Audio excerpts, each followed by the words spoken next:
Hi, and welcome along to the All Guns Blazing podcast. And you know what? I'm glad I'm blazing right now. I've got a bit of heat in my body. I mean, that game, Ostersund's away, I have never been that cold at a football match. It was freezing. The whole day was freezing. It's a lovely place. Beautiful place. We got to walk down by that frozen lake. I mean, it's picturesque. But it was cold. I mean... Is that the coldest you've ever been at a football match? Yeah. I thought Basel was bad. You remember that? Listen, Basel's nothing compared to that. Nothing. You know, we had the pre-warnings, so we all took precautions, unlike games like Basel where you did go in your trainers and just a pair of jeans and, you know, you just kind of wrap up your top half of your body. We had snow boots, we had thermals, we done... Warmers I had. Warmers in the soles of my shoes. I had warmers for my hands. And I was still cold. Yeah, before the game, for people that won't actually know this, sorry, but I'm going to bait Robbie up now because he would do the same thing to me. But before the game, I turned around at one point to look at Robbie and he had his shoes off because he was putting these little warming pads in his socks to try and warm up his toes. And they didn't work. They didn't work. They didn't work. You know what the problem was? Throughout the day, I was fine. Walking around, I wasn't cold. My hands were warm. My feet were warm. I felt like, you know what? It ain't going to be too bad, actually. There was a chill and stuff like that when you got caught in the blizzard and stuff like that. You like that, the blizzard, my glasses, isn't it? But... what the problem was that when we got to the stand, they literally had cleared like the top layer of snow. Yeah. But they had just left a thick layer of it there, which had then frozen over into ice. And the problem is when you're standing on that ice for 2 hours or so, it comes right through you. And the moment your feet are cold, your legs are cold. Your top half of your body's then cold. Your hands are cold. Just every part of my body was cold, and I'm standing there, and the guys that were around me and everything else, I remember sitting there at certain points in the game and I was talking to them, and in the first half I was looking at the big scoreboard at the other end and I was going 20 minutes to half time, 15 minutes to half time, and we couldn't wait for half time. And it's the first game, you know what, I say that yesterday, right? It's the first game that we've been winning, right, easily. And I can't wait for it to finish. I know. I'm like, normally you're winning easy. You're like, yeah, come on, man. It's banging 6-7. Let's keep going. I don't mind if this game goes on for another hour. To go home. I'm like, yeah, 3-0, right? 15 minutes over, yeah, 3-0. Let's go now, man. Let's I want to go home, man. I'm be done cold. with it. Be done with it. It was cold. Yeah. And there was some geezer, just a few sort of ways down from me, a Norwegian geezer. All he had on was an Arsenal top. That was it. I go to the guy, I go, are you mad? You know what? He goes, this is nothing, man. He goes, last week it was -26. This is, I was going, nothing. You know, them Scandinavian people, man, they're crazy. Tough, man. They're strong. I reckon. I wonder they always win world's strongest man and things like that. You know what it is? I think these Scandinavian people, I reckon when they were born, they were like thrown in an ice bath the moment they came out. And I've got Tao looking at me over there, like pointing at himself because he's Austrian. But yeah, he was colder than anyone. You know what I mean? Nah, it was cold, man. It was cold. But the performance weren't cold. I was quite impressed with Arsenal because I thought to myself, this is a typical type of game. Now go away from home. It's going to be freezing cold. Yeah, and we were saying that beforehand. Yeah, who's going to turn up? Artificial pitch and all that. And they're going to go out there and they're just going to freeze, to coin the phrase. But they didn't. They went out there and they played excellent. They moved the ball around and they had the game won within about 20 minutes. Yeah, you know what? You said it before the game when you said that, I know it's a different competition. I know people will try and mock and stuff like that. But you looked at Manchester City, for example, and Liverpool, for example, in the Champions League. Both went away from home. Both went about their business. Didn't get one away goal or two away goals and go, yeah, you know what, we're all right now. They just went, you know what, go for the throat, get it done, and then you're effectively through, barring a catastrophe. And that's the same for us. We're through. barring something ridiculous. 3 away goals, and you know the good thing about it is that means, because remember next week we've got the Carabao Cup at the weekend. Yeah. You want to be able to keep back your best players, give them a little rest, right? They can do that now. Yeah, you know what I mean. We don't need to risk Ozil. Yeah, no. You know, and I thought he was brilliant last night. Thought he controlled everything. Which is before the game. Remember? Exactly. Remember we were saying what type of Ozil? Whoa. You, me, and not a few others were not saying. Me. All right, yeah, you Ozil's didn't. my boy. Yeah, he's your boy. You know what I mean? I knew he would turn up. But I was really impressed with him. Really impressed with him. He didn't have to do too much to look so effective. He was just controlling. It's like he has that presence about him, and everyone just kind of feeds off him. And he was strolling around the park, and yes, the opposition He was the a quality opposition. above when he was like, well. This is what my argument was with you last night when I was talking about Danny Welbeck. You can tell which players are that class above. Danny Welbeck looked like he struggled. Yeah, but I thought he was a bit hard on Welbeck, man. No, do you know what? He was a bit hard on Welbeck. Listen. I know that it was a very poor performance by Welbeck. You know what I mean? He had a chance yesterday. It's almost like an audition for me, right? This is a competition now where you're going to have to figure heavily. There's no Giroud no more. Aubameyang can't play in it. Lacazette's out. You're the main man for the competition going forward into the next few games, right? And and even in the league, you know, Lacazette's out. So, you know, again, you've got a big chance to showcase yourself. And I was really, really disappointed in how he played. He was very poor. I thought that header in the first half, I haven't seen it back, but it looked to me like he could have done better with that and should really have scored. Well, this was the thing. He was poor, but in mitigation, I think you've got to remember that Welbeck has been out with a lot of injuries.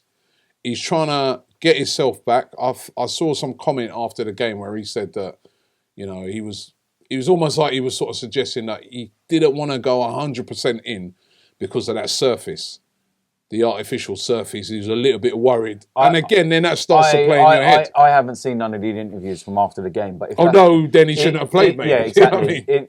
If that's the case, then he shouldn't have played because Arsene Wenger would have obviously known about those concerns. I did actually say to you beforehand, I didn't think he would play because you remember we brought him out of the game when we played Sutton because they didn't want to put him on one of them pitches because of this injury record. So if that's the case, he shouldn't have played.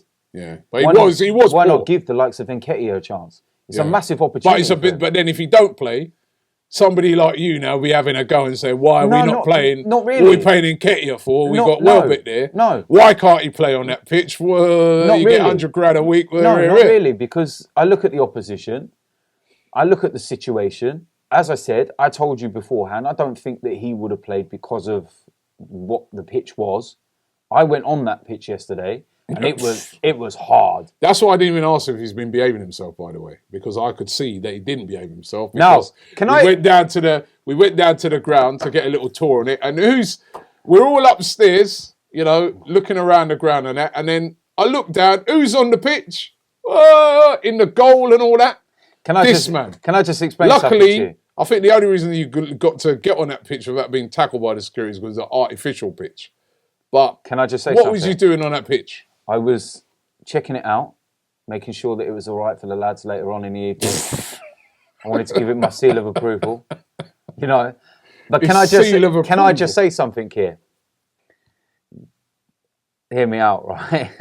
Right. First and foremost, right? You saw me in that goal mouth, didn't you? Yeah. Pretending to be the goalkeeper. Yeah. Blessing it. What did we do in that goal? Oh, we saved the penalty in that goal. Oh, yeah. So that's because of you. Oh, yeah. Now, also, if you remember, there's 3 other occasions I've been on the pitch, right? Right. Anderlecht away. Yeah. I sneaked in, right, because they left the gates open when I went to look around the stadium, and I walked in, and I ended up being on various websites and everything. It was before ArsenalFanTV and before I think I was doing interviews there. He's but been making trouble since before. No, but it ain't nothing to do with us. No, Hector. Yeah, we'll get onto that in a moment. We'll get onto that in a minute. But, nothing to do with us, Hector. Right? But before you heard that, Even before he's come at ArsenalFanTV, he's doing things. He's sneaking up their pictures. What are you doing on the pitch? Well, no, because what it is, right? I walked in, and then one of the officials saw me there, and I was actually in the away end part, standing by where the side of the pitch was, and he was like, "Hi, how you doing?" He was like, "Who are you with?" And the first thing that came into my head, I was like, "Sky Sports," and he went, "Okay," and he just left me, and then I just walked around, and then Kieran was with me, my oldest son, and. Yeah, I was like taking imaginary corners with the imaginary ball and just like, it's like Don't tell turning me. into a little What kid. happened? We scored from a corner? No, we won a game.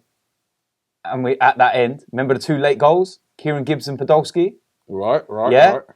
Semi-final against Manchester City. We done the preview at Wembley. Yeah? Yeah. Yes. Right? When And you was told. wait. And you said to me beforehand, and the guy that let us in and everything was like, do not go on the pitch. You're not allowed on the pitch. So wait there. What did me and Troops do? We ended up talking to the guy that deals with the whole goal line technology thing. Yeah. And he was in the process of doing all the markings with his machine and everything on the goal line. So we got talking to him as a way of getting on the pitch. Oh, what is that? You're actually... So that's can we have a little look? was your excuse So we for went going on the pitch. Now, if you remember... Despite the guy saying, don't go on the pitch. What did I do?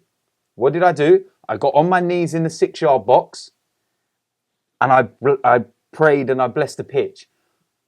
What goal did Alexis Sanchez score the winning goal in? The one I blessed. Do you remember the final against Chelsea? Right, DT, no excuses this time. Don't you dare go on the pitch this time. I swear to God. Don't you dare. Okay, Robbie, I promise. You're then interviewing Louis from 100% Chelsea, who comes walking behind you in the middle of the goal mouth, blessing the pitch. What goal was it that Aaron Ramsey scored the winner in? Maybe they need to get me on the pitch and bless these goals some more.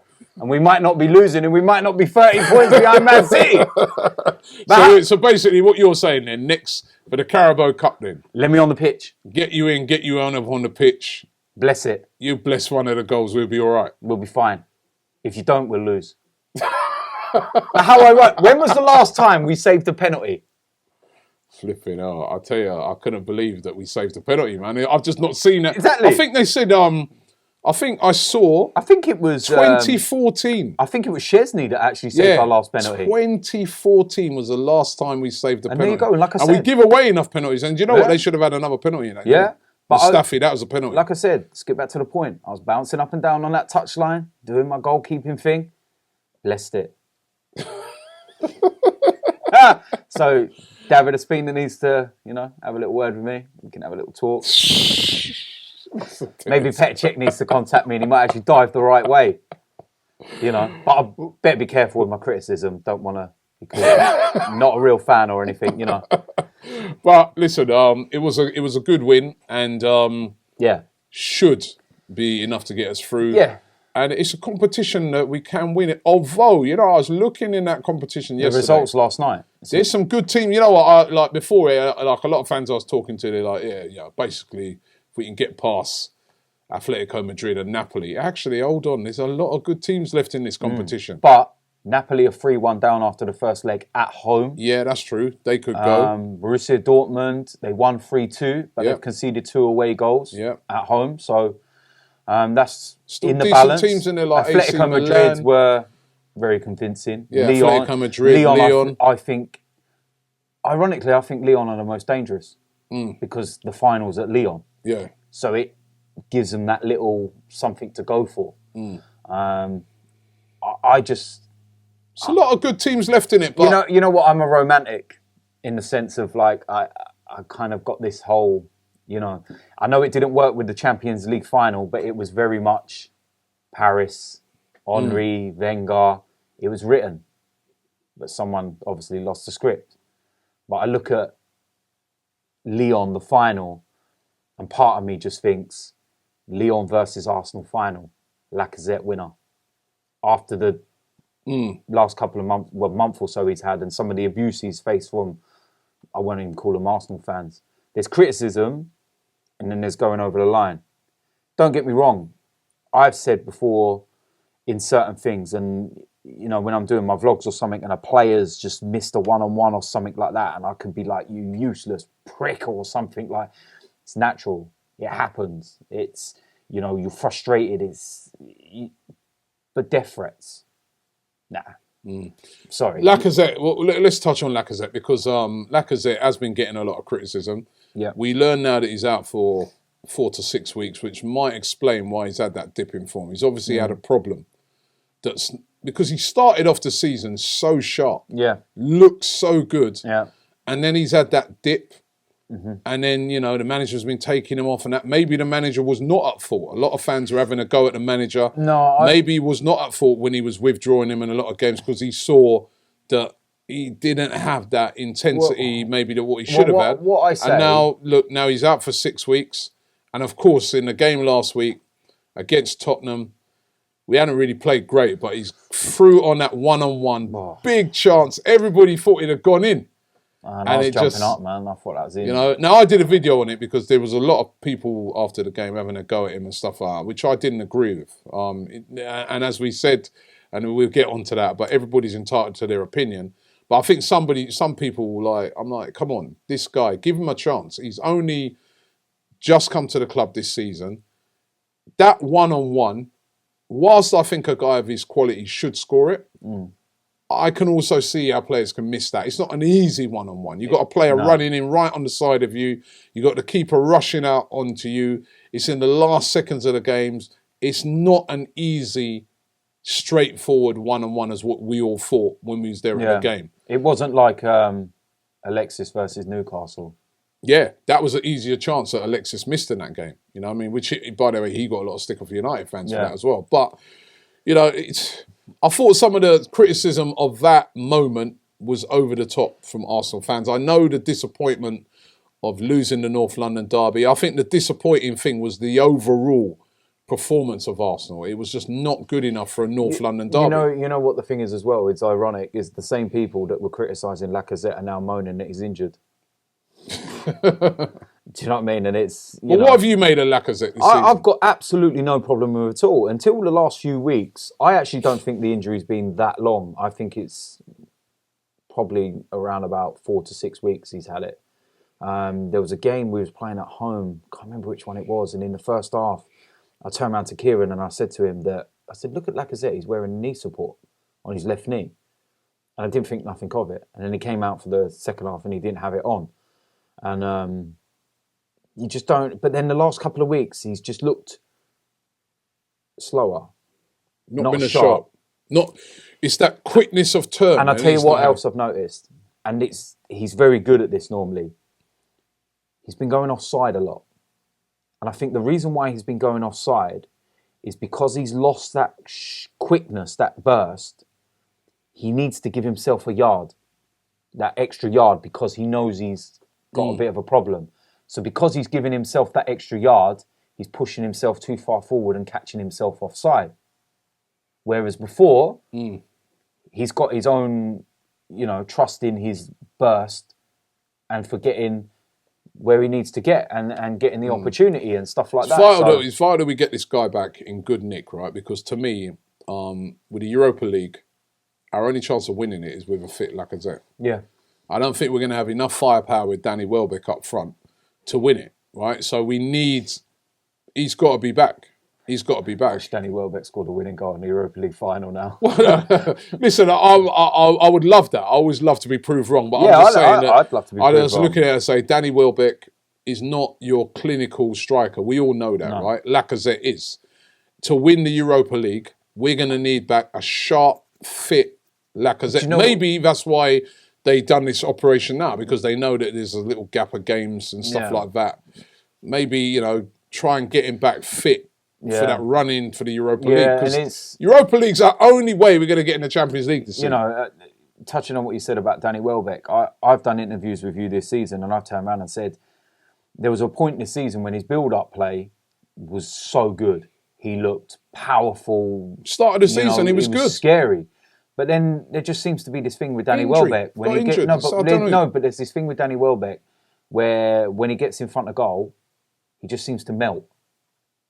He can't strike a ball properly. He falls over. You know, even you look at his goal against West Ham in the Carabao Cup. He fell over and he barged it in. And it's just like, is he panicking? Is he rushing? You know, he just doesn't seem to have that ice in his veins, that composure, not a clinical striker. That an Aubameyang would have, that even a Lacazette would have.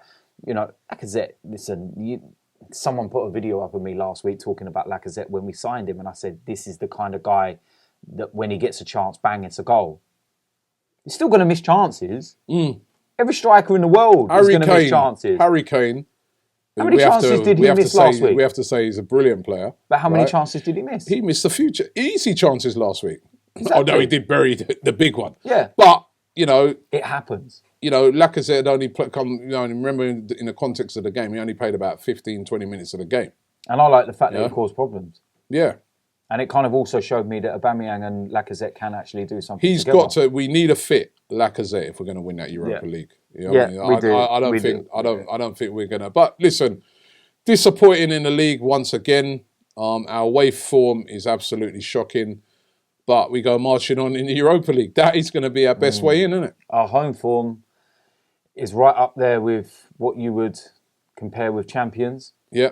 And our away form is right up there with what you compare with someone that's being relegated. Not good enough, isn't it? There's not even a in between. It's just... Why do you think that is? Why are we so good at home and so rubbish away? What's the difference? I don't know. They're doing something. Someone's got to look in when they're analysing that and say, this is the reason. Surely there's got to be something they identify. When we going away from home, are we trying to play a defensive game that doesn't suit us? Some of it is. What is it? It's like the Tottenham game I said to you. Best form of defence is attack. Play to our strengths. Attack Tottenham. When we did in the last 10 minutes, we were cutting them open and we're creating chances. But it can't just be that, because we attacked Swansea. But we still got smashed 3-1. We've attacked other teams. You know what it is as well? Teams find it very easy to defend against us. 2 banks of 4. Sit. They know what way we're going to play. Sideways, sideways, sideways. It's only now we've got Aubameyang we can start to stretch you. But we didn't utilise that against Spurs. Huge pitch at Wembley. Use it. There was one time when Aubameyang was through. And it was onside. And that could have been a critical moment. But let's not sit here crying over spilt milk and worrying about it, because the week before, we were all celebrating Aubameyang scoring a goal that was miles offside. It was onside, man. Swings and roundabouts, isn't it? I'm not one of these. That's true. That is true. I'm going to get angry over decisions and I'm going to be frustrated when it goes against us, but at the same time, I'm going to laugh my head off when it goes for us. I'm not one of these that's going to sit there and tweet the FA all day, crying about it because you feel that there's a massive agenda and it takes away the heat from Arsene Wenger, which some people do. No. Listen, it's not great. It's not great, but we've had decisions go in our favour, and we've had some right shitty ones go against us this year. But who knows? If, let's say, for example, we win the Europa League on a penalty that wasn't, or an offside that was, not given, we're going to moan about it. People are going to tweet UEFA. Start complaining. You weren't saying that after the West Brom. The West Brom like I said penalty. to you, we'll moan about it. But some people go the extra mile. Yeah. And that's what I'm on about. We can, as fans, be frustrated and angry and moan about it. But like I said, there's some that go the extra mile, and some people will use anything to deflect away from the real problems of the club. Now, on the subject of fans, are you a true fan? Is what I want to find out. Are you? Really. Right? Because Hector Bellerin, right? So there's been a lot of controversy over Hector Bellerin's comments. I'm so glad you're asking me this after I've had a sleep. It's always the best way of you. You calm down, right? Now, Hector Bellerin's comments that he made at the Oxford Union, fan steps up, asks him, says, do you watch ArsenalFanTV? Hector Bellerin made some comments around that. He said that he doesn't really watch ArsenalFanTV, is that sometimes it pops up in his timeline, but he doesn't really watch it. But he also then went on to talk about how it's so wrong for someone who claims to be a fan and their success is fed off of a failure. How can that be a fan? There's just people hustling, trying to make money their way, which they're entitled to do so. For us players, it doesn't affect us much. If they want to have fun with it, then have their fun. When you grow to realise what is important, you take it on board. And he also then went on to say that, he only listens to the coaches and stuff like that, which fair enough. You know what I mean? That's the main people you've got to listen to is the coaches. But it was that thing that he said about making success fed off of a failure, which that antagonised me. I was like, I don't agree with that. I want to get your opinion on it. I've already done like a video on it, right? But I want to find out what you thought about those comments from Hector Bellerin. Listen, if the players were not such failures, we wouldn't have nothing to moan about, first and foremost. Go and perform on the pitch. Even if you lose and you give 100%, as a fan, that's all you can ask for. And there are times when we've lost games and we've sat there and gone, oh, man, they really went out there and tried. But how many times have they gone out there and just capitulated and just embarrassed us and just looked absolutely dreadful, like they don't care, like it doesn't mean anything? Do you remember being 3-0 down against Bournemouth? Do you remember being 3-0 down against Crystal Palace? Do you remember conceding 3 goals against West Brom? Was that my fault? Was that ArsenalFanTV's fault? When everyone at Crystal Palace was singing "You're Not Fit to Wear the Shirt," which was actually not directed at Hector Bellerin. It was directed at the players as a whole. He got it really. He got it that day because he was the nearest. Yeah, he was. Yeah? There was a throw-in. He come over to take the throw-in, and I think he got the ball. Because he was there, and I even said to you in an interview that if we was playing the other way round, Nacho Monreal would have got it because he would have been on this side. There was 3,000 odd fans at Crystal Palace that night. Did you interview all them? Surely you must have. You must have, because, ArsenalFanTV only spreads negativity, not real fans. I went to Sweden and froze my arse off last night for the fun of it, just so I could do a vlog. Yay. I've been going to watch Arsenal since 1986-87 season. How dare you criticise the fans and call us not real fans because of what we're doing? I've got no problem with your opinion. He's entitled to his opinion. As a whole, but don't question people as fans. It's where you cross a line.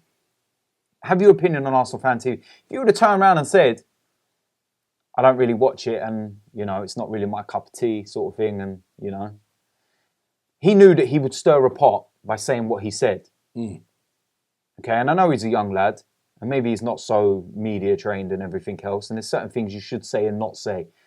There's certain things that are going to rile people, and that's one of them.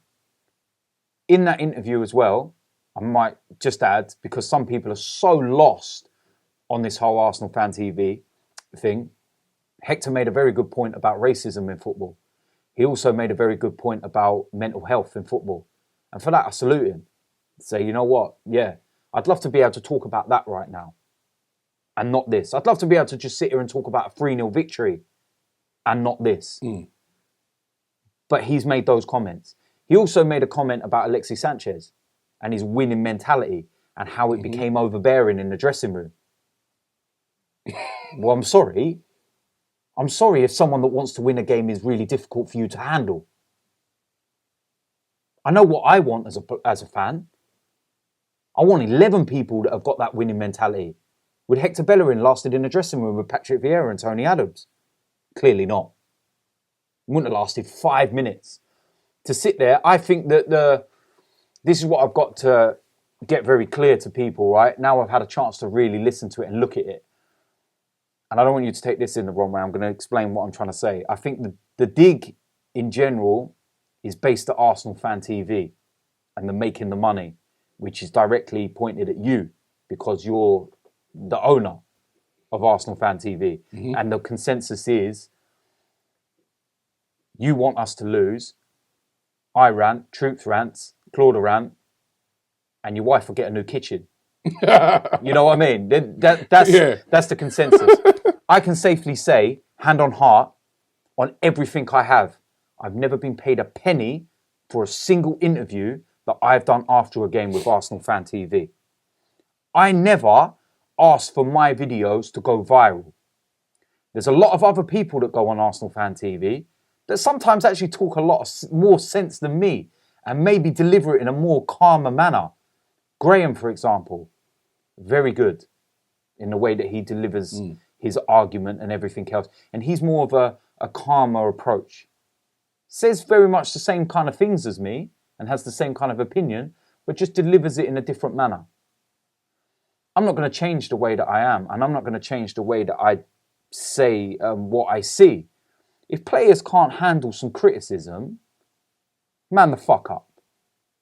I pay my money. I'll say what I've got to say. When I travel to games, like I said, and I'm watching you put in abject performances in, like you don't want to play. How many times last year were we sitting there going, don't look like they want to play for the manager? Not just last year, this year. Yeah. Away from How many home. times? Away from home. We've only won 3 games away from home. We are nearly 30 points behind the league leaders, Man City. You think that's acceptable? You think that I'm going to come on Arsenal Fan TV after a game and go, well, yeah, you know, at least I vlogged it. Hey, I'm a hustler. I'm a hustler. Listen, really pissed me off that has. Like I said, you can have an opinion. If you don't like it, that's cool. But don't question someone's loyalty as a fan. Don't question them as a fan. He's also having an opinion on something that he says, I never watch. I never watch it. I only see it now and again when people sort of mentioned it to me. I know that's not true. But then you're then making a sweeping comment to say, yeah, but then these guys, they're only in it to make money. They're only... Then my argument then is, well, why not watch it then? To find out before you say that you're speaking at the Oxford Union, you've spoken very eloquently on other things, right, which you probably research. You're making a comment on something then that you haven't researched. Maybe if you watch it, we don't lose that many games, right? We don't always, it's not every week fans are having a rant about players. You know, fans compliment players all the time on Arsenal Fan TV. All the time. As a matter of fact, over the last, the 5 years we've been doing it, we've won, 3 trophies in that time, right? And in that time, we've been at those games. And I remember being at Wembley and we did there was one year we did nearly 50 videos with 50 different fans. 64, Tao just tells me. 64 videos with different fans, with those fans complimenting the team, singing songs. And we've won 3 trophies. We've had moments where we've got into the top 4 where everybody was. We've had big wins that time. This is the thing. Why? So to only pick out the moments when there's a rant, that shows that all right, you're not watching it. But how can you make a sweeping comment? And on the money thing, just to go back to that, yeah. When I started this Arsenal Fan TV, I think I've said this before, and I hate going on about money things. You was putting your own money into it. It's my own money, right? You can ask my wife and kids, right? And I mean, she wasn't too happy. You talk about kitchens. She weren't too happy about it because everything, after I paid my bills at home, everything went into trying to build this platform where we can have fans on it, like yourself, that can come and talk and come and speak about the club. I remember going to away games and saying, right, you know what? We haven't got enough money to pay for the parking. You know what it's like parking at games, 15, 20 quid. And I'd be like... Wembley was 40 quid last week. £40. I remember at times taking out my wallet and thinking, Jesus, I've only got a £5 left, man. I'm like, Jesus, if we park by I can't even afford to pay for it.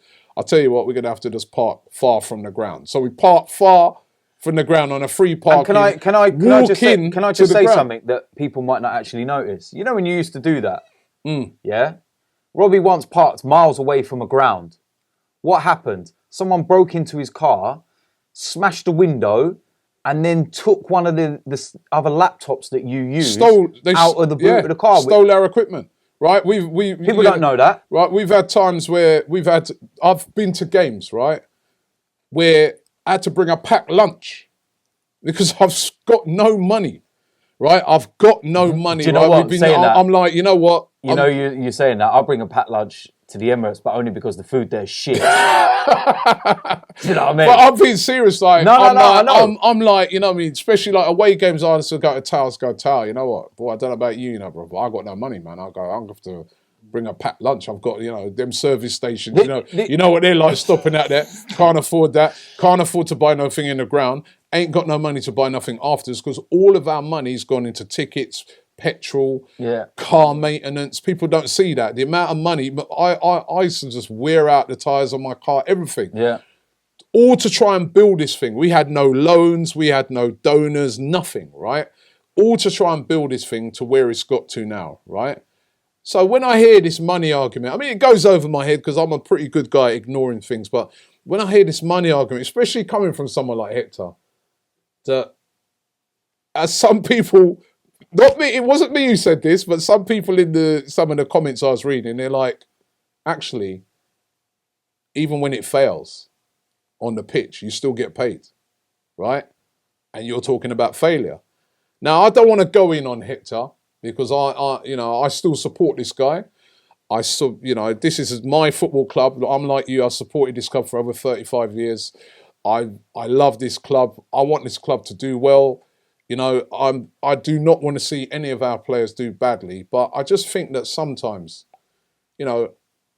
these players have a bit more respect for the fans.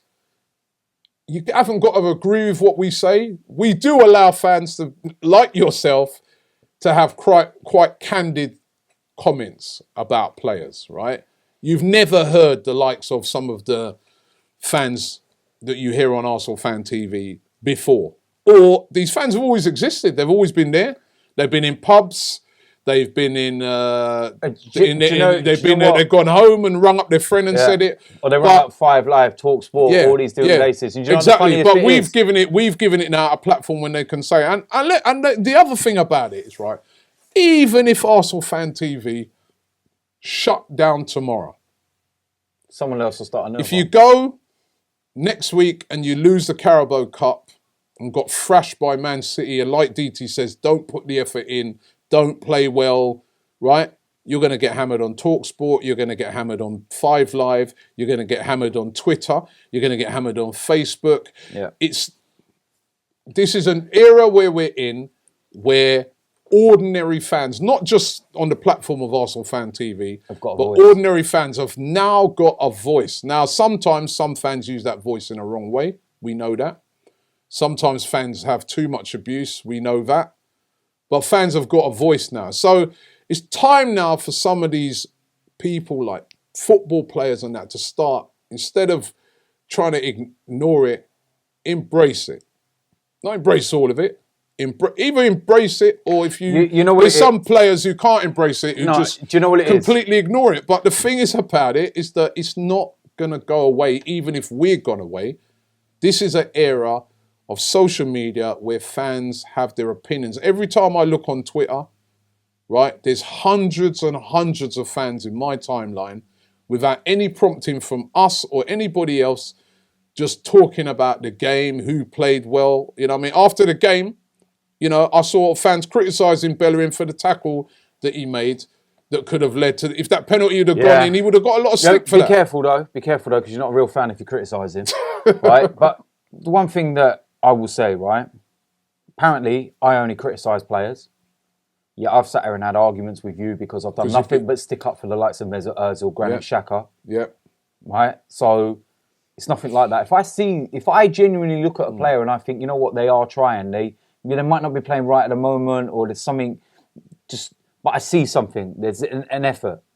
There's fans like you that stick up for players, right, and get called delusional and get torrents of abuse. You know what my problem with Hector Torrents Bellerin of abuse because you stuck up for a player. Do you know what I'll tell you a thing about Hector, right? And I'll give my honest opinion. And I hope someone passes this down to Hector. I hope this segment gets cut out, and I hope that it goes to him. And I know people that know him, and I know he'll get wind of this, and he'll obviously... What I say about Hector is, for about 1.5 years, you've been one of the worst players at the club. Straight. Underperforming. Absolutely diabolical performances. Right? You can't cross a ball. Fact. He's now started in games before we play in the warm-up, going out on the right and crossing the ball for Lacazette in the middle and now Aubameyang. I watch him every single game. And I watch him go out on the right, practicing his crossing. Under no pressure at all. Practicing his crossing. And I sit there and think, fair play. Cool. He's working on it. You're working on it. When it comes to game time, and the ball goes out wide, he never crosses it. What are you practicing for when you don't bother doing it? What you do, you are so predictable. Everyone can see what Hector Bellerin's going to do. Ball comes to him, where's he going? Inside. Let's compare Hector Bellerin to some people in his position. Hector Bellerin is probably the fastest player in the Premier League. Why don't you use it? What are you scared of? Because you know when you make that space, you can't cross. So you're going to get exposed. Man City away, I highlighted it. On the left back at that time was Fabian Delph. He's a midfielder. Did Hector Bellerin once bomb past him and try and put a cross in the box? But then... And he tried, no, listen. Kyle Walker. Very similar. But what does he do? Bombs down. Utilises the space. Stretches the back line. Right? This is why we're so easy to play against away from home. Hold on, let me just say something. Let me finish. Okay. Right? They get down there and they stretch. Valencia at Man United. It's not even a right back. He goes down there and he stretches. Okay? Best example, Dani Alves. Goes down the right-hand side. You never know what he's doing. He can come inside, he'll go outside. Hector Bellerin only comes inside. And what that does is defenders go, well, this is cool, because the left back don't have to stay out as a left back. He can tuck in. And then you make that whole middle of the park tighter and tighter and tighter. And we can't get through it because that's the way we play. When the ball goes out wide, the amount of times Hector's got the ball and you look at it and it's first time cross, whip it in. Take a touch. You've still got all the time in the world. Whip it in. Is there an argument, though, for us to say that sometimes, and this is me playing the devil's advocate well, here there's now, a surprise. Right? No, but you got to balance it up. So, is there an argument to say that sometimes we're too critical of these guys? Because, all right, I'd agree with you that he's not had a great season, Hector, by his standards. Previous to that, though, he was playing really, really well. He was like one of our best players, one of our best young players. Yep. Come through the ranks. A firm fan favourite. I still think he's a fan favourite because fans still like him, even though a lot of that's dipped because his performances hasn't been great. But do we also need to bear that in mind sometimes and be more behind some of these players? Is some of our criticism sometimes over the top? No, I look at guys like Iwobi who gets so. I know you probably referred to the incident with Iwobi and where he was at partying and that, and he deserved to get stick for that. But sometimes I've been at games and I've seen fans criticising Iwobi when he's not been the worst player on the pitch, but he gets it more than any other player. You know. So one of the biggest problems. do we sometimes need to get behind our players a bit more? You know, what I mean, do we sometimes give them unnecessary stick? You know what? When they're on the pitch, they get support. They get support. But when you keep seeing the same mistakes over and over and over, it gets frustrating as a fan. When we're watching the game, I'm not just going to sit there and be like, nice try, Hector. Well done. No. If I'm seeing space, go into the space. Use your strength, which is your pace. Go into it. Even if you do that and the cross is not that great, will you try? Can't say no more than that. You're trying. And what you're doing as well is you're confusing the defender. Because the next time he shapes up to you, he don't know whether you're going outside him or coming inside. That's why the likes of Kyle Walker and Dani Alves and Valencia and that have so much joy. Because you can never predict what they're going to do. With Hector, the moment the ball goes out wide to him, I'm like, back inside. You're not just saying this because I'm not just saying it. How many times have I said this? I've said before. I've said before. To be fair, he has been. A lot of fans have been saying. But a lot of fans have been saying about him all season. Robbie, he's definitely. He's criticising a man's crossing below the belt. No, I don't think it is. Is it wrong? Am I wrong for saying that? No. Am I wrong for saying that he's been one of our worst performers this season? No, because he hasn't. And I'll tell you why. What about people then criticising him for his hairstyle? His fashion. That's them. Right? Because there have been some, right, I've interviewed some fans and they're like, look at his ear. Yeah. Why don't you go and do you know what? Look at his clothing. Does that make a difference what he does on the pitch? Right, do you know what, right? And this is one of the big problems. We're living in a day of social media where everyone's critical.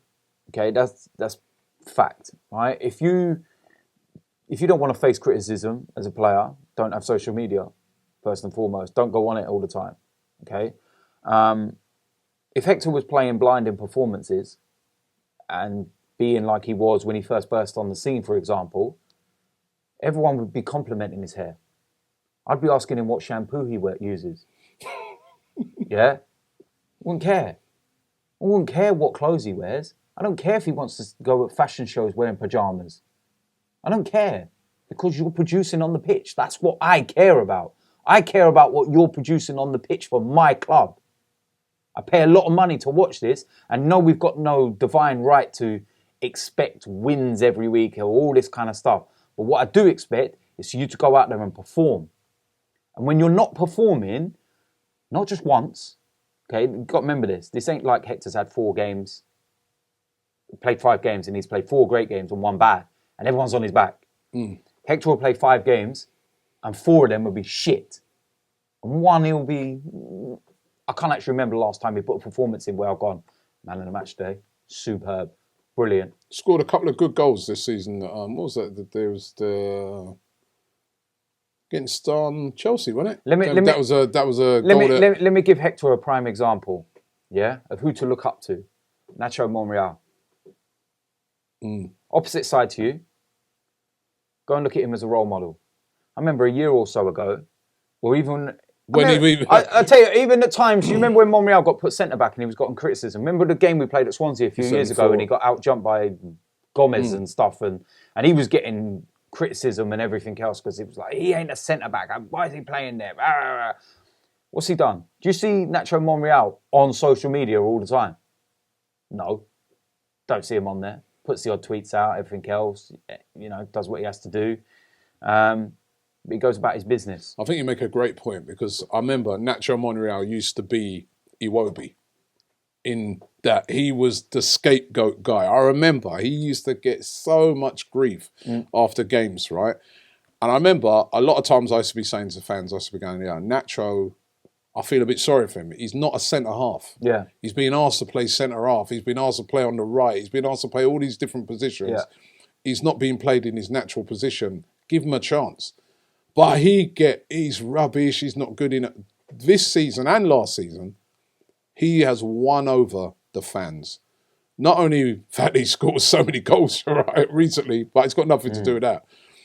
But he's been consistent. He's put the effort in. And do you know what? I think when you're a player and you consistently play well, when you have those bad games, this is what I've found over the years in doing ArsenalFanTV. When you have those bad games... people accept it. More. People be like, they don't really want to criticise. Even when they criticise you, they might say, that goal was Nacho Monreal's fault. But they don't really want to go in because it's almost subconsciously in their mind that they know that this guy consistently plays well. Yeah. So it's like, it was his fault, but, you know what I mean? It's like someone going in on Lionel Messi because he ain't scored this game. Yeah, you know what I mean? So it's about... And, not every player is going to be Lionel Messi, but it's about being, when you're consistent, fans don't attack you. It's this. When fans see you putting the effort in, that's why Jack Wilshere is one of the fans' favourites. Because he gets on that pitch and every time fans look at him and they say, you know what, he ain't had his greatest game today, but you know what, he tried. I said this to you the other week about Jack Wilshere as a prime example, right? A few years ago, there was Wilshere at the time and Frimpong, for example. Social media mad. Everything was posting social media. And then Wilshere was getting caught pissed at clubs and smoking and all this and that. And then Wilshere just went, cut social media, dead, finished, gone. Going to go and work on my game. And it's taken him a while. And now he's settled, married, third child on the way. Life's great. Goes on social media when he needs to. But it's a bit hypocritical of us then to start saying to players to come off social media as well, because then, we want fans to talk to us, don't we? We want players to talk to us. We want players to communicate us. How many times have I heard fans say, well, I never heard anything from them after that loss, and then guys like Hector Bellerin, I've seen him do this, like after a loss, he's come out and he said, oh, God, I'm sorry. Oh, after I moaned about it. I'm sorry for the loss. I'll get onto that one in a minute. What I'm on about... But, it works both ways. What I'm on about... we want to have a closer relationship with our players.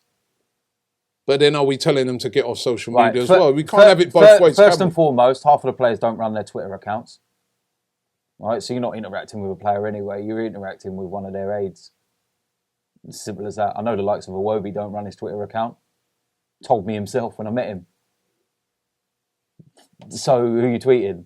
Yeah, he might have just said that to you. No, because I said to him at the time, I said, what? I said that I was going to tweet him the photo or something that I had with him at the time. And he might just have said that to get rid of you. No. Do you know what? And it's... actually, I don't run it, mate. But no, because he said to me that he runs his, obviously, his Snapchat and everything else, and with Insta and stuff, and he was like, but nah, Twitter and that. And he goes, because the platform can be really toxic. Well, like Twitter is. Is that fair on these players? No. But the problem with Hector is that he's constantly. It's just photo after photo after photo after photo. I got no problem with you having. So why can't listen? I got no photo after photo. I got no problem with you. It's up to him, innit? Listen, I got no problem with him having a life outside of football and everything else. But when things are not going right, okay, and when your game is so poor and the club is playing so badly, fans are there waiting. It becomes a point where they're just like ready for blood. They're just like, because we want to see. So the best thing for Hector would be to just cut down, right? Don't go and have your social life and everything else like that, yeah? But sort out the performances on the pitch first and foremost. And then nobody will care. We've got to remember the young guys. I know they're young guys. And one of the biggest problems with Hector is the fact that, he wanted to go to Barcelona in the summer. Let's not shy around it. But that's what... Listen. He hasn't gone to Barcelona, has he? He hasn't gone to Barcelona. We all know that there was the Barcelona link. There are a lot of people who said he wanted to go to Barcelona. He wants to go, but I actually think he'll probably be gone at the end of the season. He very, But he's an Arsenal player right now. And if he's an Arsenal player, we've got to get behind him. Put it this way. When he's playing for Barcelona, he performs like he does for us. Let's see how he likes the Catalan locals and what they give him. Yeah, he thinks that ArsenalFanTV is bad. Blimey. You've got to deal with Lionel Messi as well. If he don't like you, you're out of the club. Do you know what I mean? Lionel Messi fan TV. We've already heard about the stories of Lionel Messi. Messi fan TV. Messi rules Barcelona, man. If he don't like a player, he's like, get him out. Go on, jog on. Do you know what I mean? He's like... Barcelona. He is Barcelona. Do you know what I mean? But so in conclusion to the Bellerin thing, though, you are still going to get behind him. We are still going to... I've always got behind him. And the best bit is, even after he gave an idiotic penalty away last night, right? And he came over to clap the fans, I'm still there singing Hector Bellerin. Do you know one thing I give... Listen, one thing, and I've said this over the years, one thing I give Hector Bellerin a lot of respect for, right, is that he is one of those players that always comes over and thanks the fans. He does. He always comes over and claps the fans. And I respect that. Because you don't have... There's a lot of other players over the years, right? They just walk straight down the pitch. And I spoke to him about it. I've talked to Hector about this. And when we played last season, Everton and Man City back-to-back, and we lost them both, and at Man City, after the game, I turned around in my interview and I said that I was disgusted by how many players actually came over. And I said that one of the only ones was Hector. You talked to him where? Where the cars are parked. You actually spoke to him, yeah? I've got a picture of him. I know. Now I'm starting to wonder, maybe you said something to him and now he's got all mad on everybody. Listen. You've been behaving yourself this week. Hector, listen, it was that long ago, right? It was that long ago Hector had a proper haircut. right? But we've got a mutual friend, right? And like after that game, I turned around and said to you, one of my big problems is how quick players go on social media after a win, right? And how long they take to go on social media after a defeat. I've got more respect for you if you come out and say, we just weren't good enough today. We weren't at the races. We apologise and we thank the fans for their continued support. I've got more respect for you for doing that, right? Yeah, there will be people that will abuse them and go online and be like, you're shit, you're a cunt, you're this, you're that, blah, blah, blah. I might be one of them that says you're fucking shit. Pissed me off today. But I've got more respect for you for coming out and at least doing that. Because if you're quick enough to do it at a victory, you know, before every game, Mustafi's there, back on top, back on top, back on top. Constantly. Someone tell him we're sixth. We're not on top. Why do you keep saying that? And then the moment we lose... Yeah, it could be lost in translation. But then, no, he uses the emojis, back on top. What do you mean back on top? We're only top of our Europa League group, but that weren't hard. Yeah, but but listen, all these players, this is the point, the players are very, very quick to do it. Even last night, before the players have even got on the plane, and you've got to remember, when we was on our plane to come home last night, the players were on the plane next to us. And I'm looking at them out of the window, thinking, you're lucky no one can hear out of this glass, man. It's just like, but they're there. And Hector's already tweeted out, saying thank you to the fans. What's wrong with that? No, they're saying that's no problem. But when we lose, be consistent. Come out and say thank you to the fans that wasn't good enough today. You know, and I turned around and said this to you after the Man City game. And the next day, Hector tweeted out that, you know, thanking the fans that turned up to Man City, which was only a couple of days after a midweek game at Everton and everything else. And he put it out there. And when I saw him at the next game, which was at the Emirates, I went up to him and I shook his hand and I said to him, I said, you know what? I said, thank you for coming out and saying what you did on Twitter. Thank you for coming out and at least appreciating us. And because at that time I thought, you know what? He gets us. He's like Jack Wilshere. He understands us. And that's why I'm so annoyed about what he said. Because I thought he was one of the ones that understood, that got it, that realised. I sat and had a conversation with Jack Wilshere, as everyone knows, about a month or so ago, maybe a bit longer, 6 to 8 weeks ago. I sat and chatted with Jack Wilshere for 15, 20 minutes. We even missed the start of the second half because we were chatting away. He even then voluntarily come into my vlog to answer a couple of questions. You know, and he gets it. And I sat there and had in the conversation with Jack and spoke to him about certain things that are not going right this season. There's certain things that Jack told me that I will never repeat in the public and things like that. And he gets it. He gets it. Jack Wilshere, honest to God, that guy genuinely gets it. Yeah, he doesn't take it personal. He knows that when he went to Bournemouth, I criticised him. He knows that when he was there and he came back, I said we should probably sell Jack Wilshere before the start of this season because it looked like his love for Arsenal had gone. He'd gone out on loan. I think he was a bit disillusioned by the situation. By the way, where's the new contract for Wilshere? Hurry up and get that done, man. I mean, what's going on with it? But this Let's get Wilshere signed up, man. But this is what I'm saying. I think that he had lost that love of Arsenal, where he'd gone to Bournemouth for the year. You know, some fans were noticing that, you know, during the course of the season while he was at Bournemouth, he was like, you know, I think there was one where he wished Gareth Bale good luck for the Champions League final or something, but he never wished us good luck for the FA Cup final. And there just seemed to be that disconnect between Wilshere and Arsenal. And I think he'll be the first to admit as well that, you know, that there was a little, you know, because even he said that he sat at the Emirates when Bournemouth came there and he couldn't play. And he sat there thinking, will I ever get in this team again? Will I ever play for Arsenal? Is this it? So I think in his own mind, there was that. And he was coming back from his injury, but he's come back and now I see the fire again. I see the love. I see what Arsenal means to that boy. Does he hold me responsible for what I said? Does he have a grudge against me for saying these things? No. Because he understands as a fan, I've got an opinion, I voiced it, and You know, he doesn't, like I said, he doesn't hold a grudge. He was laughing with me. When he first saw me, because I was in the box that night, you know what I mean, cheese boards and blankets. Hector Bellerin's box. You know what I mean? Hector Bellerin. But, and he saw me upstairs and I was with troops. And he see me and he looked at us and he started laughing. And the first thing he turned around and said, and he went, lads, yeah, he went, ArsenalFanTV got a box now. And I was like, nah. We were just having a laugh and a joke. I met him. He's such a nice guy. And that's what I mean. He's done an interview with you at the 89 film.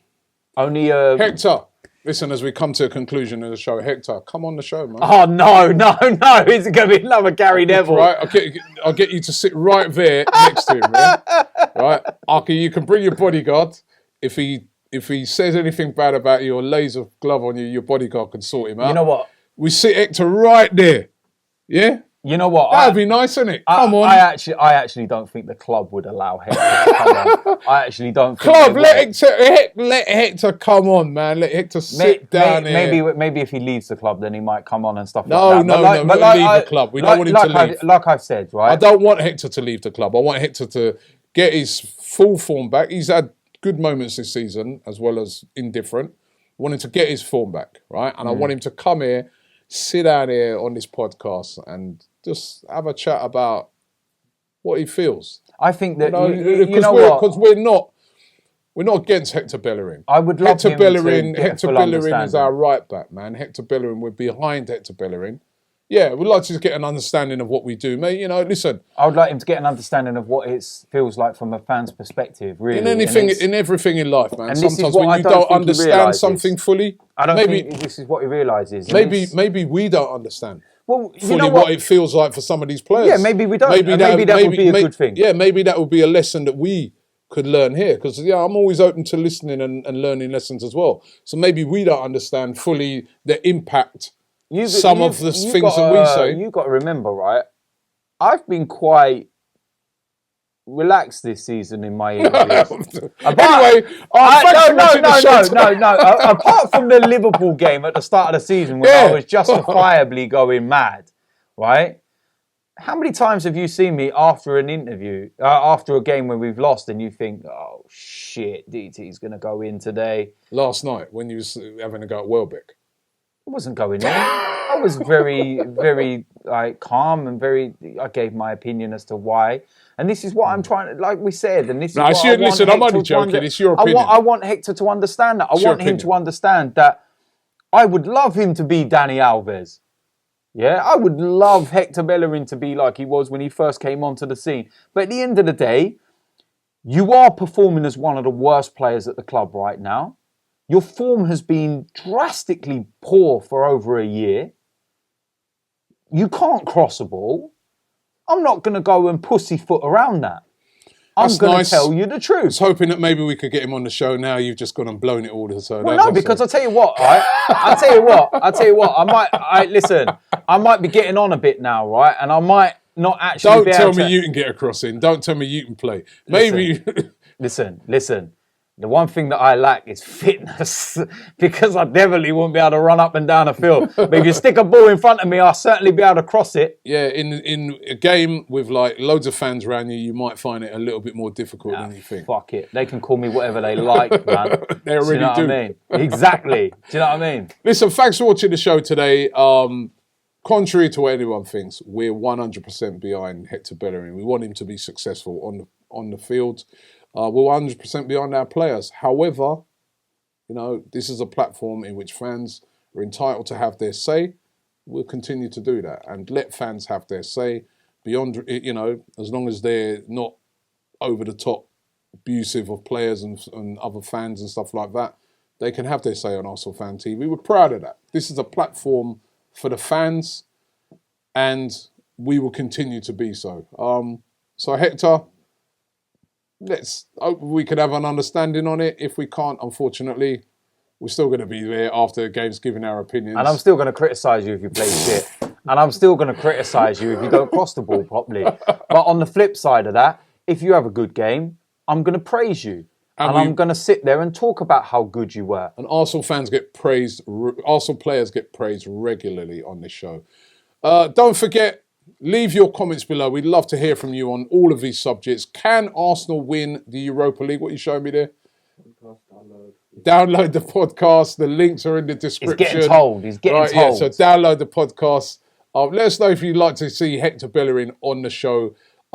Thanks for watching today. We'll be back next week.